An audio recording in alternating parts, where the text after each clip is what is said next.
December 29th, 2014, Edmonton, Alberta, Canada. There's snow on the ground, and people are celebrating the promise of a brand new year. But for two families, that fresh start would become an unspeakable nightmare. By the time the sun rose on New Year's Day, the city would wake to the grim aftermath of one of the deadliest mass murders in Alberta's history. This is a story of betrayal, revenge, and fractured family dynamics. It's also a story of a woman caught in the chaos. This is Phu Lam and the New Year's Nightmare. Hey, y'all, I'm Chris Calvert. And I'm her husband, Rob Pottorff. Welcome to Hitched to Homicide. For better or worse. Till death do us part.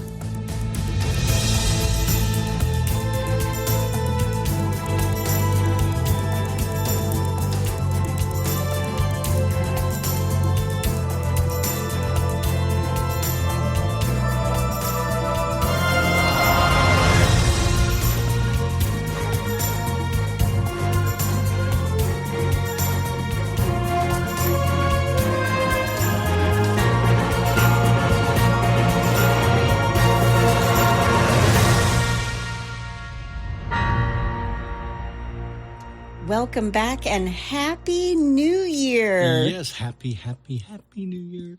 Welcome. And for our friends all the way over there in South Africa. Yes. Wamokelekil.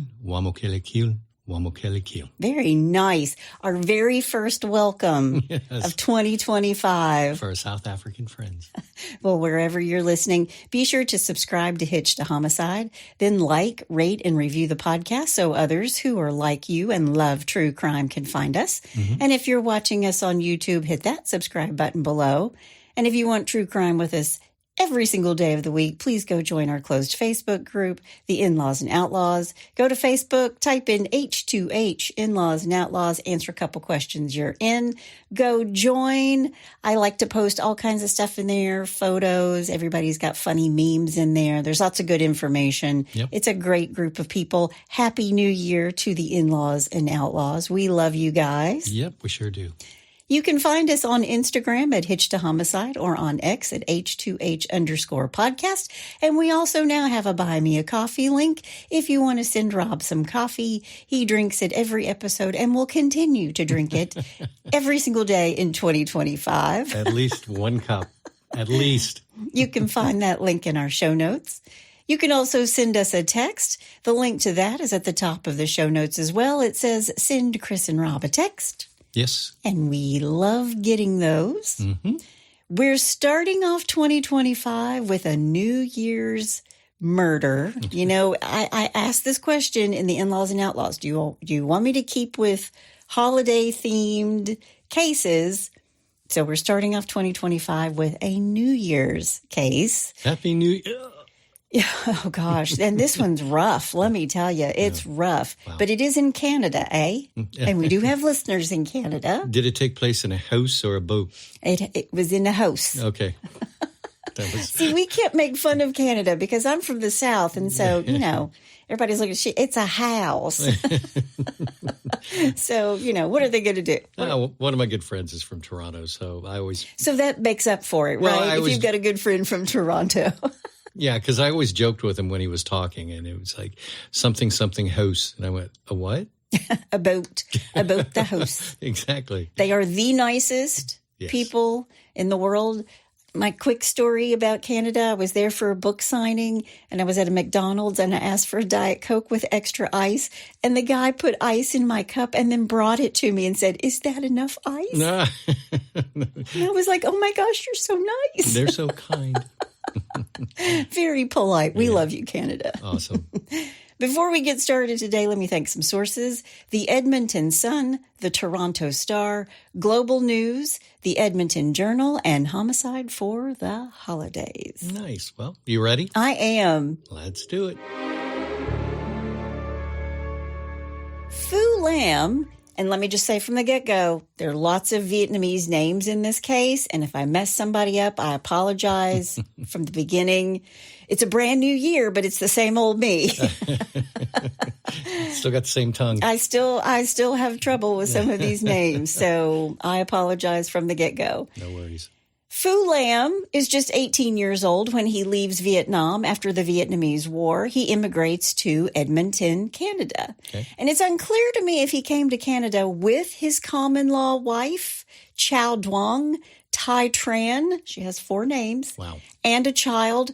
But he does have a common-law wife and at least a daughter from this first marriage or common-law marriage. All right. But life isn't easy for him. He was in trouble pretty much from the get-go. Starting in 1987, he's arrested for drug possession and gun possession. Wow. At some point, he splits from Chow Tran, and he's single and ready to mingle. But also, in his early years in Edmonton, he has a falling out with one of his friends, a man by the name of Duong. Okay. That's called foreshadowing. Uh-oh. Scotty, you ready? Here we go. And I didn't even whisper it. I'll do it. That's called foreshadowing.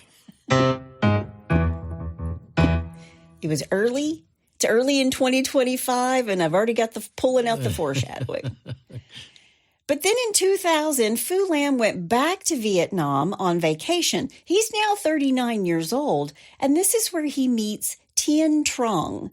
She is only 21, and she's working at a coffee shop. Okay. Now, Phu Lam isn't a wealthy man, but he is a Canadian citizen. And as he came by the coffee shop every single day to see Tien Truong, she's thinking that maybe he is her ticket out of Vietnam to Canada. Ah. Now, these two only knew each other for like 3 or 4 weeks. These 3 or 4 weeks that Phu Lam was in town. But when he returned home to Edmonton, they stay in touch by talking on the phone. I don't want to know what that phone bill was.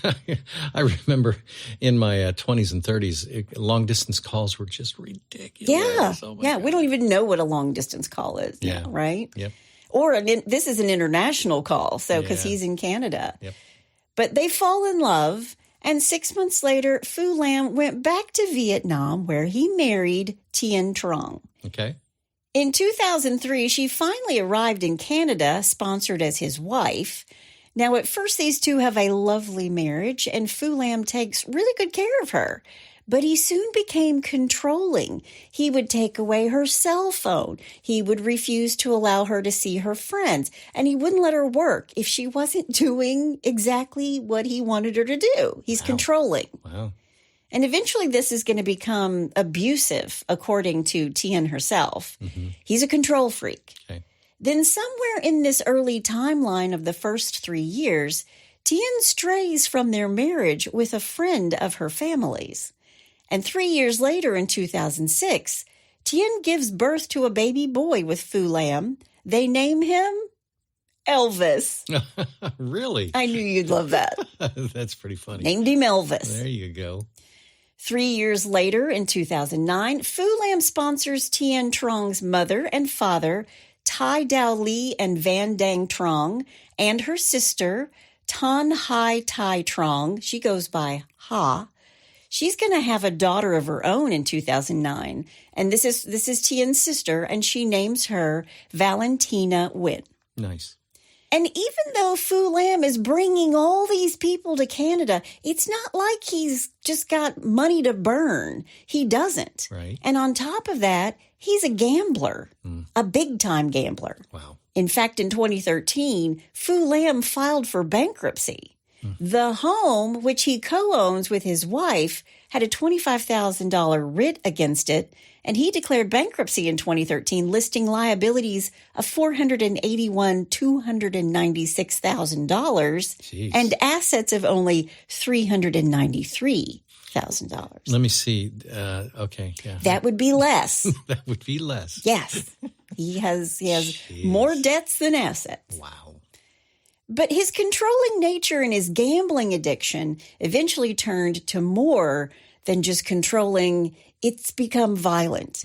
And Phu Lam would not only yell and scream at Tien, he would choke her and threaten to kill her and her family if she called the police on him. Really? Yes. Wow. Then in 2012, Phu Lam caught wind that his son Elvis might not be his biological child. Especially when his son was always saying, thank you very much. Blue.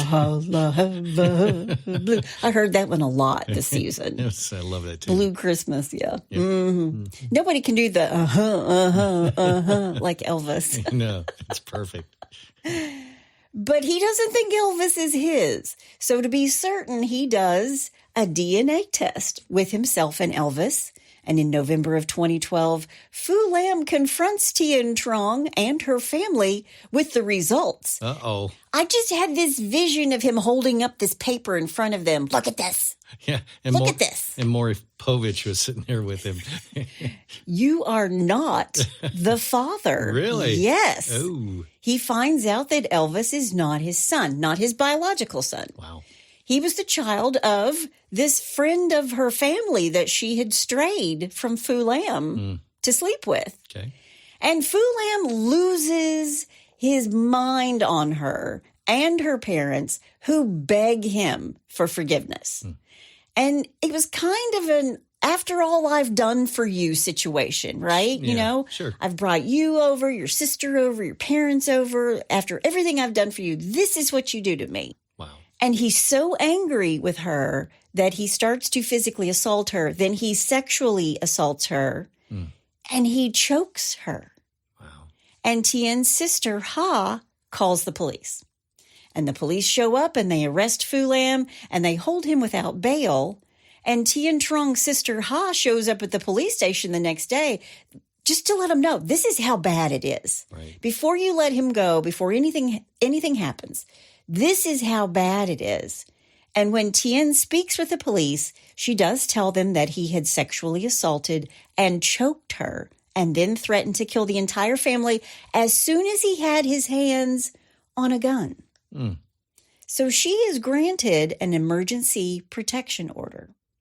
Then in December of 2012, just a month later, Tien Truong and her family recant everything. Really? All the allegations. Why? Well, after all I've done for you, you know, and Elvis isn't his son, and he brought everybody over. This is just my opinion. Yeah. But they drop it all. And the Crown, which is basically the court in Canada, the Crown has no choice but to drop the charges and the case. Yeah, because they're saying there is no case here. Yeah. Okay. And the emergency protection order was revoked in January of 2013 when Tien Truong failed to appear at a renewal hearing. And according to her friends, Tien was afraid of Phu and was afraid if she pressed charges, it would make her life more miserable than it already was. So they're trying to patch things up, and they even have another child in the midst of all of this time a daughter. But Phu Lam's life is spiraling out of control. He's in debt up to his eyeballs. Okay. And by 2014, he and Tien are fighting like cats and dogs again, and she wants him to move out of the house they share with her parents and her sister on 83rd Street in Edmonton. All right. Now, I don't know if it's because she's threatening him. I'm going to go back to the police. I'll tell them everything is true. Don't know. Yeah. But at this point, Phu Lam has declared bankruptcy. He had tens of thousands of dollars in credit card debt, and he'd been going to Gamblers Anonymous. But even more upsetting to him, his wife, Tien Truong, is now seeing another man. Uh-oh. His name is Viet Nguyen. Okay.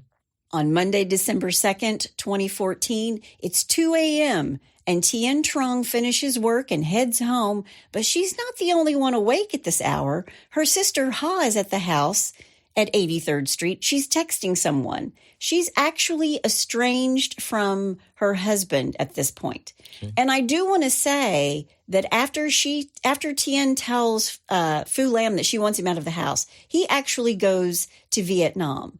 And the neighbors know that he has gone to Vietnam. But by the beginning of December, the 1st of December, he's back. And he tells his neighbors, when they ask, why are you back? He says, I'm back for divorce papers. Okay? All right. So it's December 29th, 2014. Tien Truong doesn't show up for work that day, and neither did Phu Lam, who was actually doing some maintenance work in the kitchen of a Vietnamese Chinese restaurant called VN Express that's owned by his ex-wife or ex-common law wife, Chow Duong Tai Tran. And if you can keep all of this straight, you're better than me. Gee whiz. So far, I think I'm getting the names right. I'm patting myself on the back, but somebody who knows Vietnamese is like, oh my goodness. Hey, I'm impressed. She's butchering this. Yeah. Well, and suddenly I don't feel so bad about my last name. Podorf? Oh my gosh. Yeah, I doubt the Vietnamese would be able to say that one. So, exactly. Yeah. Germans are going to be right on top of it, honey. That's true. That's true. But early that morning, Phu Lam did exactly what he said he was going to do. He shows up at the house he owns with Tien Truong, and then they're still asleep because it's kind of the middle of the night. It's like 3 a.m. Okay. This happens between 3 a.m. and like 6 a.m. All right. But everybody in the house is asleep. He lets himself in, and he shoots his wife execution style in the back of the head as she's laying in bed. Oh, wow. Then he goes to the bedroom of his 8-year-old son, Elvis. No. And he also shoots him in the back of the head as he is asleep in bed. Jeez. Then he shoots Tien's sister, Ha. She's in bed. And her little girl, Valentina, also in there, in her bed while they're sleeping. Wow. And remember, Ha is estranged from her husband. He is not there. Then using Tien's phone, Phu Lam actually asks her boyfriend, Viet Nguyen, the man she's now been seeing, she asks him to the house. And when he walks in, Phu Lam shoots him in the back of the head and drags him away. Jeez. And as far as her parents are concerned, I got 2 stories out of the sources that I read. One said that he also called her parents to the house, and as soon as they walked through the door, he shot each of them in the head. But another source said that they actually were still living there, and he shot them that morning just as he shot everybody else, just not in their bed. Gotcha. So now there are 7 dead bodies in this house. But he's not finished. After he lines up 3 of the bodies, his in-laws and his wife's new boyfriend, he lines them up, leaves the other bodies upstairs in their beds. He throws blankets over the pools of blood in the entrance of the house. He lines up these 3 bodies in the living room downstairs. You know, the children are upstairs in bed dead. But remember, there are 2 other small kids in this house because he had a new baby, a little girl, with his wife. Right. And Ha had a child as well. So there's a 1-year-old and an 8-month-old in this house. Oh, no. Wow. He does not murder these 2 children. Oh, really? Yeah. So his and Tien's infant daughter and the 8-month-old, his niece, who belongs to Ha, he spares these babies. Well, I mean, it sounds like he had some sort of conscience. Yeah, thank goodness. Thank goodness he saved the 2 babies. Yeah.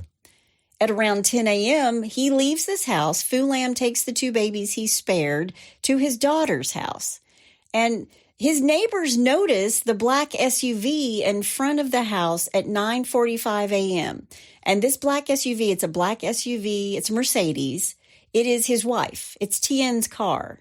And the neighbors see this out in front of his house on 83rd Street at 9:45.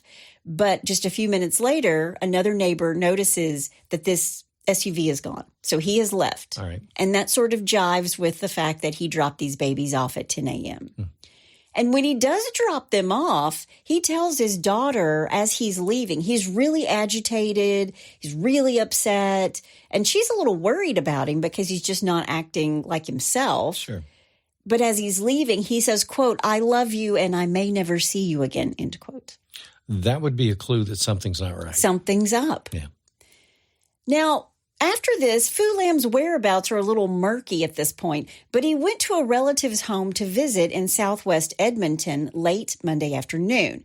Then shortly after 6 p.m., Phu Lam drove to the home of Cindy Duong and David Liu near Hassel Court and 16th Avenue in southwest Edmonton. This house is just a 12-minute drive from these relatives that he's been visiting with after he's killed his wife's entire family. Yeah. Jeez. Including the children. Man. So let me tell you about David Liu and his wife, Cindy Duong. Cindy Lou. Cindy, she's not. She's Cindy Duong. He's David Liu. Okay. Cindy is 37. David is 41. Cindy and David meet during a New Year's celebration. David's dad was setting off fireworks at his family's store, and Cindy and her cousin came by to watch the fireworks, and David was smitten from the get-go, and he worked up the courage to walk up to her for a little chat. And Cindy was a really involved teenager in her church. She also worked at a place, at a Swiss chalet restaurant in West Edmonton. And she and David fall in love. They're married at the Vietnamese Alliance Church that Cindy's family helped to establish in 1980. Both Cindy and David came to Canada from Vietnam when their families were young, and they were both very young kids. Gotcha. She was a tiny little girl when she made it to Canada. Okay. And Cindy was known as someone with a contagious laugh. She and David went on to have 3 children, 2 boys and a girl. She's a hockey mom in Edmonton. Yeah. Both of her boys play hockey and soccer. And she worked for a company called Enbridge as a team lead in the regional pipeline supply chain group. Right. It's an energy company. Got it. And she and David are very much in love. She's really involved in her children's lives. They had this beautiful home on Haswell Court. And Cindy's highest priority was always her children. And her parents, as well as David's, had left Vietnam for this better life. And Cindy's parents actually live with her and David. But at the time, New Year's on December 29th, that evening, they're back in Vietnam on vacation. So that seems to be a thing to do. They go back to Vietnam like for the holidays. I'm sure it'd be the same thing for, someone like us if we decided we're going to live in Italy. We're going to come home to the United States. Yeah, you want to come home and see friends and family and stuff like that. So I get it. Yeah. Hard to find fudge in Italy at Christmas time, maybe. Exactly. On December 29th, 2014, just 3 days before the new year, the Lus are all at home together. Dinner was at 5:30, and Cindy is helping her children with their homework. And just a little before 7, the doorbell rings. And Cindy and the boys are in the living room with their mom, and the youngest, their daughter, is upstairs with David.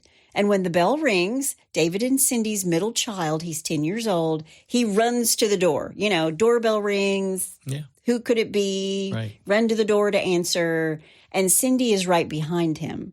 And standing on their front stoop is Phu Lam, a man with nothing to lose and an old grudge against Cindy's father.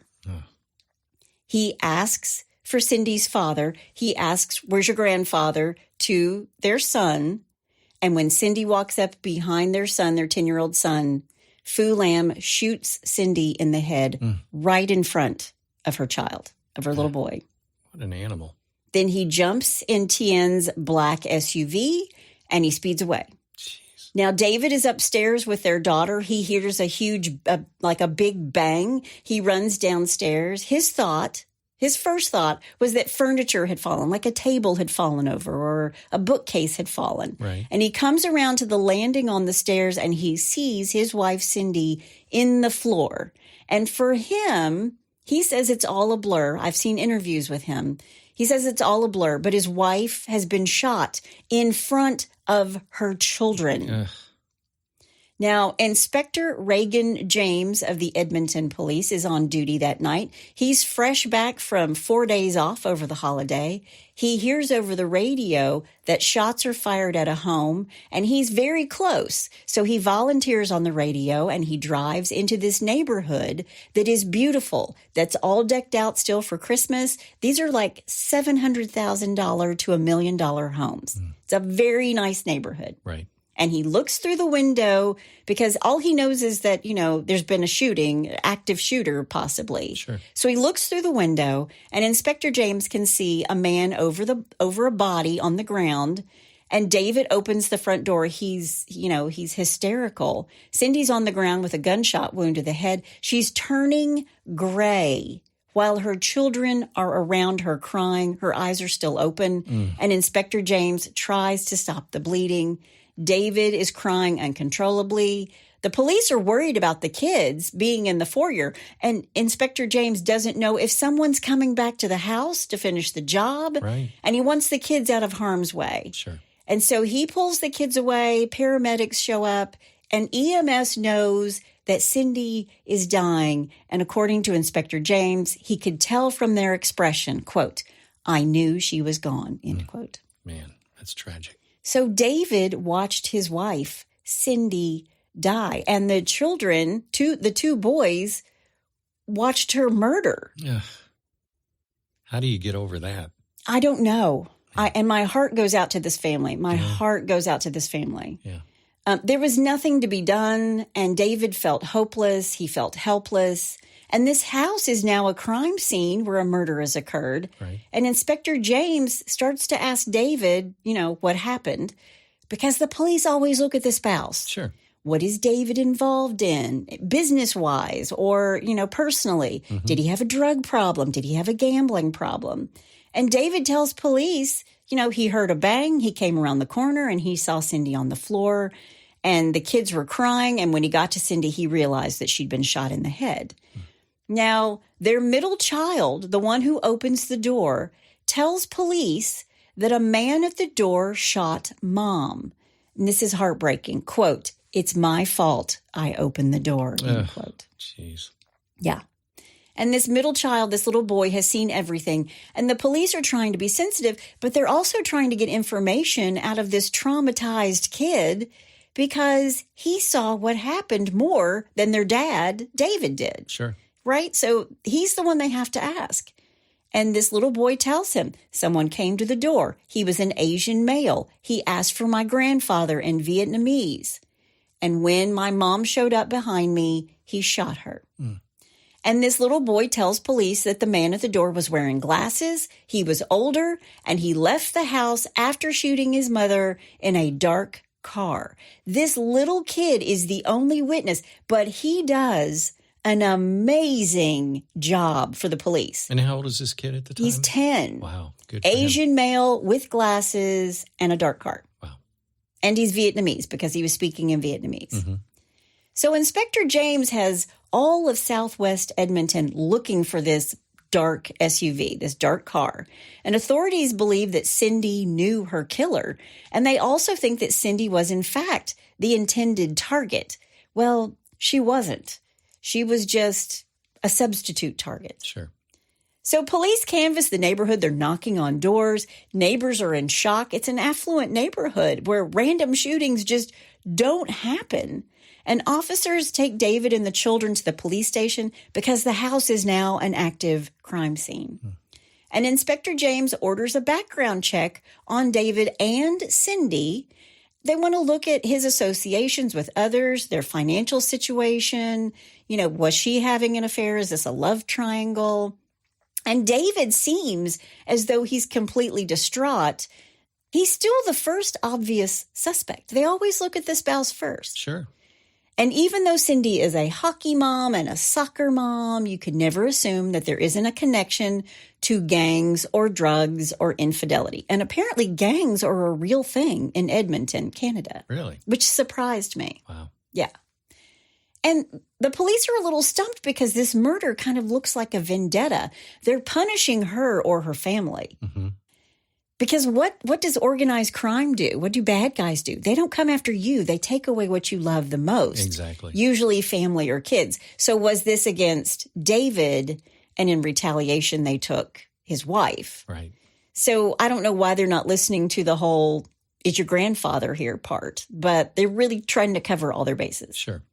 Police sit down with David. They start asking questions. Was your wife having an affair? Did she have a drug problem, a gambling problem? But David tells them he doesn't know what's going on. And he tells police that Cindy was very well loved, and he had no idea who would want to hurt her or his family. And even though police think it's an out-and-out assassination, David doesn't think it is. And police aren't so sure. So David's like, is this mistaken identity? I have no idea how this could happen. So if you're just an average all-American family, it's right before New Year's. Your house is all lit up for Christmas still. There's snow on the ground. You're working in the house with your kids on their homework after dinner, and the doorbell rings, and you open it, and someone's suddenly shot. Mm-hmm. And David's just like, it doesn't fit. It doesn't work with us. It doesn't work with our family. Right. So authorities started ticking through some of the gang activity in Edmonton. But like I said, they do have gang problems. Right. And so they didn't know if it was, like a gang-related, Sure. initiation. Yeah. But they do this background check on David, and it comes back clean, as does the background check on Cindy. Okay. And I hope David was like, I told you so. I told you so. Yeah. But the manhunt is on, and they're looking for someone who's armed and dangerous. And then, just a few hours into the investigation, Edmonton police get another 911 call at 8:28 p.m. So she is shot at 6:50, basically. And at 8:30, they get another 911 call, and the police are called to yet another Vietnamese family's home. It's a young woman who hasn't been able to get in touch with her father, 53-year-old Phu Lam. She can't get in touch with her dad or any other family member, and she's worried because her dad dropped off his young child and his niece, and she thinks maybe he's suicidal because he was saying to her as he's leaving, I love you, I may never see you again. Right. Wow. Now, a different inspector, Inspector Sergeant McCormick, makes a welfare check at this house. And here's what they know from the daughter. Phu Lam lives with his second wife, 35-year-old Tien Truong, and the 8-year-old son that they share, Elvis, along with a 1-year-old daughter. They tell them that the parents also live there. Mm-hmm. So officers arrive at this Lakeview home near 83rd Street and 180th Avenue, but they didn't find Phu Lam. There was no response, and, quote, nothing suspicious was noted at the residence. So they knock on the door. Yeah. They knock on Phu Lam's door, this house he shares with his wife and her parents and sister. There's no answer, and the police turn around and leave. Ooh. So that was their check. Yeah. But Phu Lam's daughter is adamant. She calls back again, and they go back to Phu Lam's house at 12:23 a.m. Meanwhile, David, Lou, and his children have been put under police protection, and they're housed at a hotel with a guard outside. Okay. And David has said that nobody slept. So one inspector is out. They've got an APB out looking for this black or this dark SUV. Right. And then another group of them has shown back up again at Phu Lam's house because the daughter is adamant that something is hinky, something's up. Sure. So Sergeant McCormick walks around the outside of the house first because he knocks and nobody answers. Right. He walks around the outside of the house and he finds a set of fresh footprints in the snow from that night. And in one of the footprints, there's a red stain. Mm. And at first they don't know if it's blood or not, but it gives them even more reason to keep investigating. Now, I just want to say the Canadian police and the American police, United States police, completely different. Because now they're worried that someone on the inside of the house is injured. Where in the United States would be like, we've got blood outside, knock down the door, we're going in. Exactly. But Sergeant McCormick calls Inspector James to tell him that they've found this footprint with blood. And it's at this point they realize that 2 Vietnamese families might have been hit in the same night. Now, they're not making the connection between these 2 families at all. Right. But Inspector James, after being with David Lou and his family, goes to Phu Lam's house. And at first, authorities didn't know if they should enter the house, which is so interesting to me. Because like I said, in the States, I think they just would have knocked down the door. Yeah. Because police can force entry when they have a reasonable suspicion of danger, Right. Meaning the police must have a legitimate reason to believe somebody inside is in imminent danger. And they can't do it if they just think or they feel like there's a general feeling of unease. But I think blood in a freshly imprinted footprint would get, okay. That would be enough. Yeah. So there's the knock and announce rule, which means even in an emergency situation, police are required to announce their presence before entering unless they believe doing so would put them or others at risk. Right. And examples of situations that justified forced entry would be hearing sounds of a violent altercation, witnessing someone fleeing into a residence while being pursued, receiving a report of a potential hostage situation, or the belief that evidence is being destroyed inside. Okay. Now, these are the Canadian rules, not the American rules. Right. And while police are contemplating whether they should enter this house, there's yet another 911 call. And it's another Vietnamese man who is worried about his wife, his estranged wife. It's Ha's husband, Tien's sister. Remember, she's estranged from her husband. Right. And he says the two of them had a family fight and he hadn't spoken to his wife in over 2 days. And what they learn immediately is that this woman, his wife, and his 3-year-old daughter were staying at Phu Lam's house. So they're standing outside Phu Lam's house. Right. And they get this 911 call. And this is when they decide to go in. All the pieces are starting to come together. Yeah. Inspector James enters the house. He was going to pick the lock, which I also thought was very polite because once again, in the United States, they would knock the door down. Exactly. Yeah.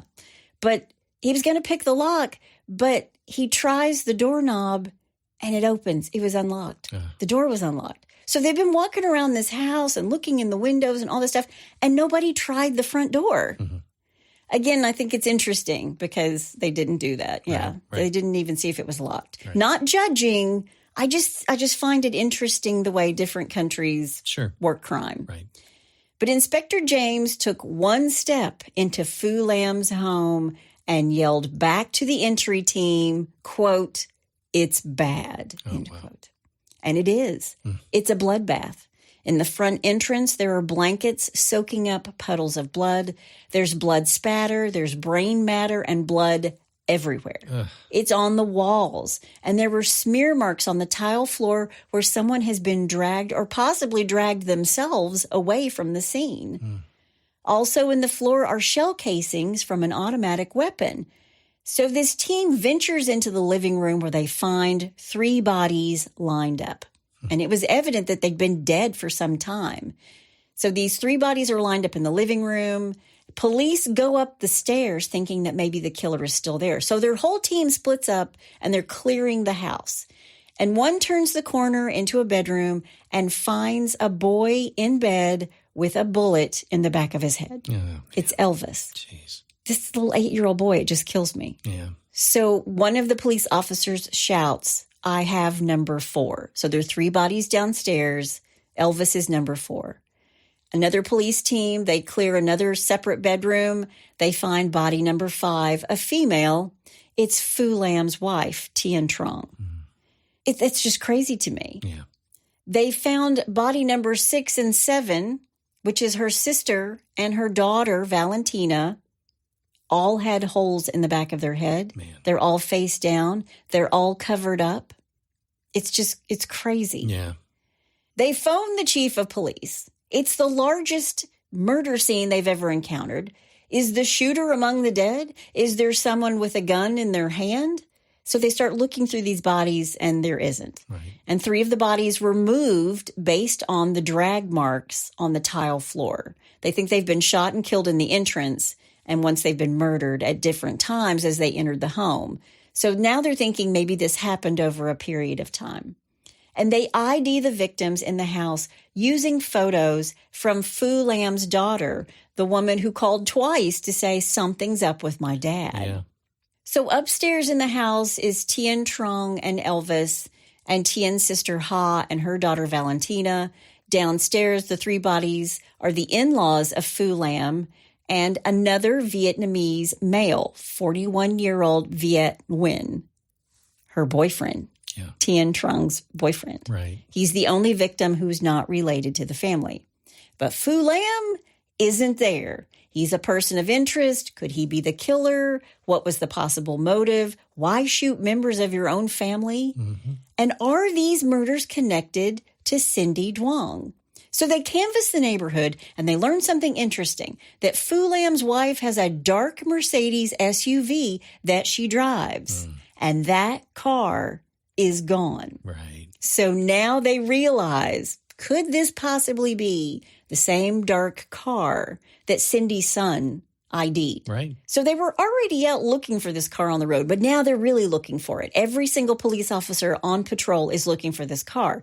And one of her neighbors tells police that this Mercedes has a personalized plate. So one of Phu Lam's neighbors tells police, this dark SUV has a personalized plate. Mm-hmm. It says Elvis TT. It's ELV number 1 STT. So it's personalized for the son. Okay. Now, Phu Lam's daughter is questioned. She starts sharing who her dad really is. She's very vocal about the interactions in the house. She says that Phu Lam and his wife would fight like crazy and that Phu Lam got no emotional or financial support for bringing this family over to Canada. And she tells police that leading up to the holidays, Phu Lam and his wife, Tien, are fighting, and she wants him to move out. And she says that her father, Phu Lam, feels like he's lost his family. Mm. Not to mention, Tien Truong had started seeing Viet Nguyen, her new boyfriend. Sounds like motive. Yeah, so, I mean, Phu Lam, I'm not defending him, but his life has gone to hell in a handbasket. Right. And he's like, my wife now has a new boyfriend who's hanging out inside my house. Right. Which I'm going to lose, by the way, because I'm in debt up to my eyeballs. Right. So now the police are like, we got to find Phu Lam. And they look into his background and find out that he's in debt up to $500,000. But what they really find out is that there were allegations of physical and sexual abuse and that Tien Truong had taken out an emergency protection order. And Phu Lam didn't think that Elvis was his child. So they're finding all this stuff out about the DNA testing, and he didn't think that Elvis was his child, and he shows the DNA test to the family, and they're begging him to forgive her and them, right? Yep. And that he started to choke her, and her sister called the police. So this is all in this police report. And they also see that Phu Lam has threatened to buy a gun and come back and kill them all. Mm. But shortly before the new year, Tien had dropped the case against her estranged husband. Right. So police are like looking through all of this stuff and they're figuring it out little by little. Mm-hmm. They also find out that Tien was afraid of Phu and that he would make her life miserable. So police are looking at this whole thing. There's 7 dead bodies in Phu Lam's house. But how does it connect to Cindy Duong? And they show David Liu a photo of Phu Lam. And he's like, I have no idea who this guy is. We don't know him. Mm-hmm. But they start to get pings from Phu Lam's phone from the cell towers. Mm. And they can see where he is. He's in Fort Saskatchewan, which is near Edmonton, just 16 miles east, at a Vietnamese Chinese restaurant. He's at the restaurant that his first wife, his common-law wife, owns, where he had been working in the kitchen on maintenance things. Okay. So police officers are on their way. They're following this ping. And they can, when they arrive, they can see this black SUV is there in front of the restaurant, and there's no snow on it. It is not frosted over. The car is still warm. This is where he's worked in the kitchen repairing stuff. Right. And they pull out the SWAT team. The helicopters are in the air. It's the full Monty. Wow. There were people who were on the scene, citizens who were on the scene, who said that there were robots and dogs. Jeez. So they go from not trying the front door to see if it's open to robots and dogs. Yeah. So they do escalate quickly, I will say this. Right. So they're shouting into this restaurant. They're trying to talk to Phu Lam. He's not answering his phone. He's not answering the call-outs. He's not coming to the window to check on them. So the tactical team goes into the building because they know they've cornered him. Right. It's now December 30th in the early morning hours. And they have this standoff. But they enter the restaurant ultimately. And when they do, they find Phu Lam. And? He's on the ground with a single self-inflicted gunshot wound to the head. Coward. Yeah. The gun he used on his family and Cindy, he killed himself. It was a 9mm handgun that matched all the shell casings. It was reported stolen in 2006 and registered in British Columbia. So he had somehow gotten his hands on a gun that was stolen. Wow. But why would Phu Lam kill Cindy? This is the police. Right. And what they discover is that he had this old grudge against Cindy's father, who wasn't even there that night, who was in Vietnam on the night that he came to Cindy and David's house. Wow. So countless lives lost, including 2 children, not to mention the 3 Liu children who are permanently scarred. The middle child, the little boy who opened the door, blamed himself for his mother's death. And for years, according to David Liu, he had to accompany his little boy everywhere he went. The little boy had to have his dad in his sights. He wouldn't go to the bathroom alone. He wouldn't shower alone. Jeez. He couldn't be alone, which totally makes sense. Yeah. But what a tragic story, and what a coward of a person to kill everyone and then himself. Yeah. And poor Cindy is just caught in the chaos. Yeah. A completely innocent family just caught in the chaos. Yeah. And I think he believed, I've got nothing to lose. I'm going down. Yeah. I'm going to kill myself. They're going to find all these bodies. Who else has wronged me? Yep. So he went to Cindy and David's house, looking for her dad, thinking, I'm going to settle an old score and then I'll be done. Wow. And she was just caught in the chaos of it all. But that is the story of the Edmonton New Year's nightmare. And that's all I have to say about that.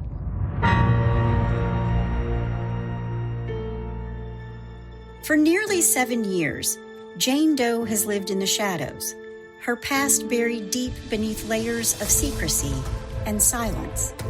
After completing more than was asked of her in her last assignment for the enigmatic Kaiwolf project, Jane Doe vanished without a trace, leaving behind a trail of dead bodies and unanswered questions.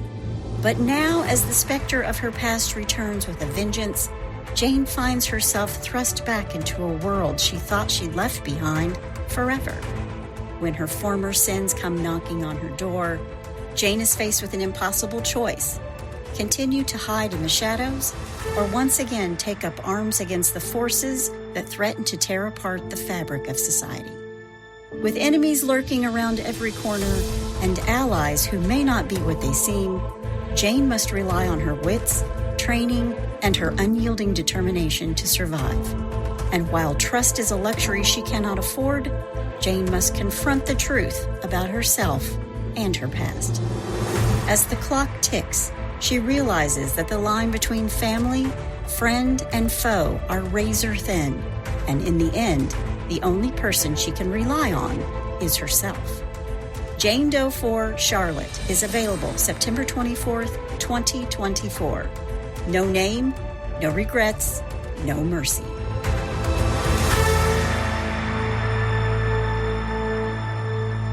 You know, I don't know what's more amazing about this case is the fact that he just killed his entire family. Yeah. Or the fact that you got through that whole thing pronouncing all those names. That's what's amazing to me. Well, we think. I can only hope. But seriously, it's just such a sad, tragic story. It is. It's a tragic story. I just feel so terrible for David Liu and his children. Yeah. I mean, those kids, how do you get through that as a 10-year-old? Not to mention Tien and Ha, she and her sister. I mean, there was a 1-year-old and an 8-month-old who were spared. Yeah. So, they were too young to really know or be a part of it or really know their family, but they have that legacy, attached to them, which that's hard. Nobody deserves that. No. Nobody deserves any of that. No. Well, let's move away from that insanity to a little stupid insanity with Bless Your Heart. Well, bless your heart. All right, number 1, I'm calling Burrito Patrol. Burrito? Uh-huh. Burrito. Okay. Aiden Juarez Ramirez, yes, had it all figured out. I like how you always roll your R's when you do your Spanish. It's habit, Okay. Aiden Juarez Ramirez had it all figured out. He could be a cop without having to take the boring test. But he was arrested in Grapevine, Texas, after pulling over a driver in his pickup truck outfitted with flashing lights. Oh, my gosh. He even had an ID badge, which he'd made by blacking out a restaurant gift card and etching in the word police. Believable. Yep. However, he kept the restaurant's logo, a jalapeno pepper, surrounded by the words Chipotle Mexican Grill. Didn't quite work out for him. Oh, that's too good. Okay, number 2, the lowest high there is. The lowest high. Okay. For a trio of drug thieves, it was their lucky day. Okay. They broke into a Silver Springs, Florida home and discovered 3 jars of cocaine. They took it home and snorted the contents. That's when they discovered that the jars were in fact urns. Now, we've done a story like this before, but this one's a little different.